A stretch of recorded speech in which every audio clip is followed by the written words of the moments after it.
I'd always wanted to help start something from scratch and thought I'd have to open a gas station or a convenience store or something to satisfy that. I really feel blessed and fortunate to have been there at the beginning. I wouldn't have missed it for the world. When I came to work with Dave on the Community Foundation, I didn't really know what it was, and neither did most people in Vermont. And one of the things is that Dave did get it, and you had passion for it.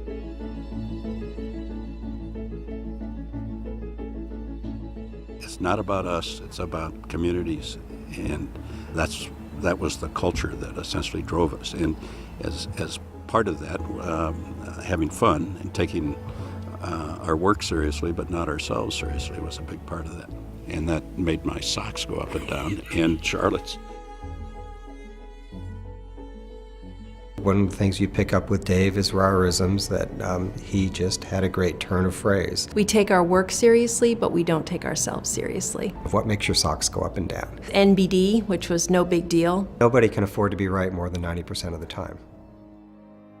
Dave really started a wonderful culture at the VCF that continues today. Dave was a terrific entrepreneur, and he kind of operated on the model of no reasonable offer will be refused. So he was trying to grow the foundation.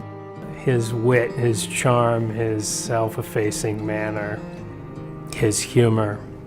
He was always doing something that made us all laugh.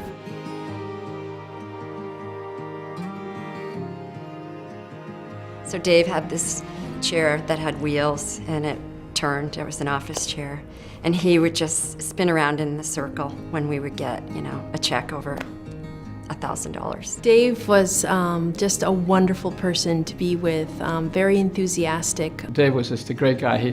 He was relaxed, but he was relentless, and he was willing to go with the flow and do what was needed to raise money. We used to say, Dave Rahr used to say, community is our middle name.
Philanthropy builds on hope, it lights fires, it doesn't snuff them out.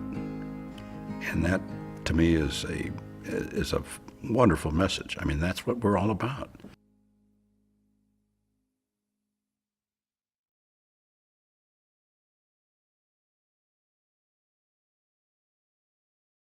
Thank heavens he didn't start a gas station. Like I said earlier, you'll see that the tables in back are set family style this year, and it's hard to capture the nature of a legacy that somebody like Dave leaves, but family feels like the right theme. He was a touchstone throughout the organization's history. He was a friend and mentor to many faces I see out here in this room: the Charlotte, Eddie, Scott, Lydia. His friendship with Lois and Mac, and ultimately Barbara and the McClure Foundation, has changed the face of philanthropy in Vermont. He was always there for a conversation. After leaving in 2003, he stayed engaged with us on grant-making committees and through the boards of the Permanent Fund, McClure, and the High Meadows Fund. He grounded us. He kept us connected with the visionary roots of the organization when it was more idea than anything else. As Permanent Fund board member Cheryl Mitchell described it, when the office was a table in the soda shop and his main means of communication was the old public telephone booth there.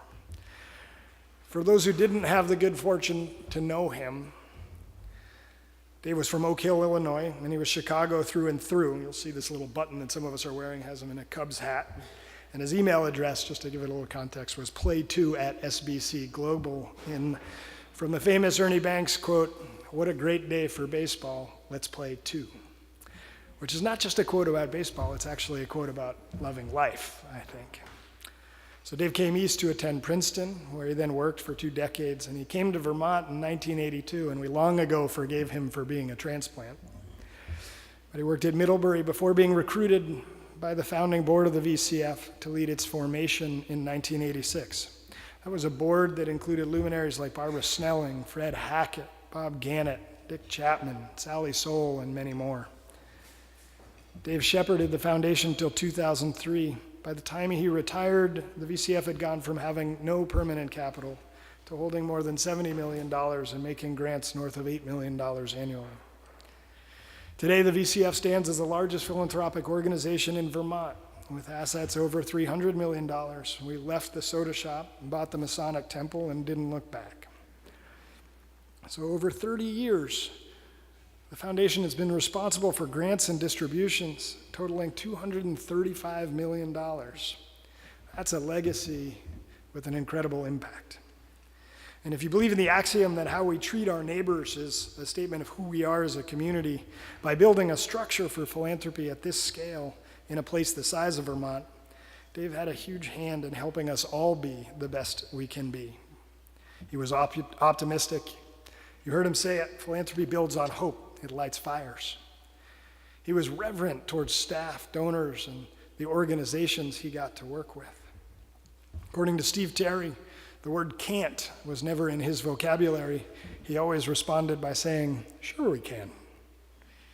He frequently offered as a high compliment 2 phrases that he actually embodied. He was a friendly schemer, and he was an active servant. He was kind, good-hearted, and practical. And I'm going to quote from an email from the late Con Hogan, actually. Dave put me on the board in the early years along with great people like Sister Janice Ryan, Dick Chapman, Richard White, John Marshall, Karen Meyer, etc. Only Con, frankly, could get away with an etc. in a place like that. After he left Vermont, I would call him several times a year, Con said, or he'd call me. They were rollicking conversations that always left a smile on my face. Rollicking conversations. Dave was an amazing team builder, Con said. There was no kinder, warmer, and more effective person than Dave Rahr. And so we take this moment at this annual meeting to say thanks for Dave and his remarkable impact on Vermont. You can look around the room and see the tendrils of philanthropy, and you see the breadth of his impact. So much of what we talk about and the work we do stems from his spirit and his vision. And we also take a moment to share our gratitude with those closest to Dave. We're joined today by Susie, Tim, Sarah, Tom, and Stephen. I just want to say thank you for being here and joining us and giving us a chance to reflect on the journey of the VCF. So thank you.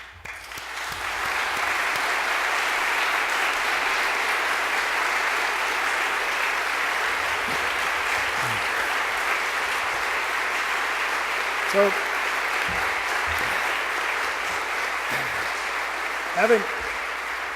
in the spirit of not taking ourselves too seriously, I'm going to try a little something, and I'm going to ask the Rahr family to stand up if you're okay with it. I feel like I already violated the spirit by wearing a bow tie to a county fairground, but would you all mind standing up?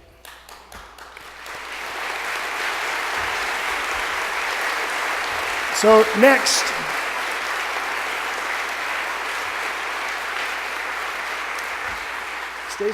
stay standing for just a moment. If you've been a board member or are a board member of the VCF, please stand up. Would you stand up if you've ever worked at the VCF or currently work at the VCF?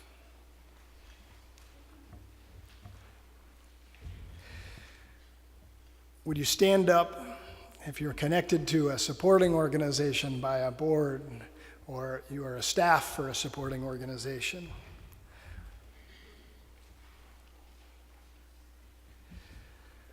Would you stand up if you are a member of the foundation, a donor, or work at a partner or grantee organization that's been funded by the VCF?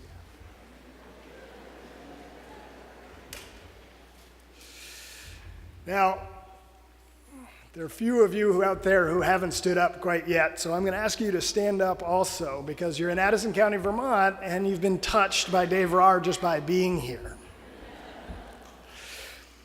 So now grab your neighbor's hand. And on the count of 3, I'm going to ask you to say, "Let's play 2." On 3, say, "Let's play 2." 1, 2, 3. Let's play 2.